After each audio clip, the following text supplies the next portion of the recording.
Soka la Tanzania sasa limepamba moto. Baada ya mshindi nani, sasa ni hatuchezi. Hii hatuchezi sio kwa mnyama wa Msimbazi tu, bali hata kwa kombe la shirikisho la CRDB. Ilisikika kauli ya meneja wa habari wa Young African ikisema kama hatujalipwa mara hii na huko pia hatuchezi. Kama akaunti haijasoma, we are very serious, hatuchezi. Baada ya kauli hii, TFF nao hawakukaa kimya, bali walianza kwa kusema, tunapenda kuthibitishia umma kuwa benki ya CRDB ndio mdhamini mkuu wa mashindano ya kombe la shirikisho la TFF na inatekeleza ipasavyo majukumu yake ya kimkataba.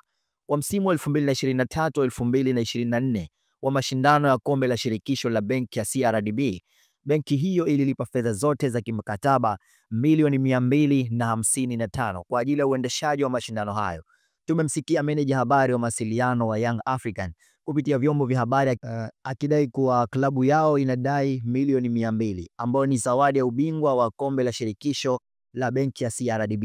Tunapenda kutoa ufafanuzi kuwa TFF ndio inaodai klabu hiyo. Young African iliomba kwa barua fedha zao za zawadi katika mashindano mbalimbali zikatwe kulipia malipo wanayotakiwa kulipa kwa TFF, ikiwemo ada za wachezaji wa kigeni. Hivyo ili kutoendelea kusababisha sintofahamu kwa umma, tumeandika barua Young African kutuma kwetu mtaalamu wao wa fedha kesho saa 4 asubuhi kuhakiki deni la klabu hiyo akiwa na vielelezo vyote katika ofisi za TFF. TFF itaendelea kutekeleza wajibu wake wa kusimamia mpira wa miguu ikiwemo kulinda taswira za wadhamini wake. TFF walitamka na Yanga wakajibu. Usiache kufuatilia Asam Online TV kwa muendelezo wa taarifa za soka na kupata kinachoendelea juu ya mifarakano hii.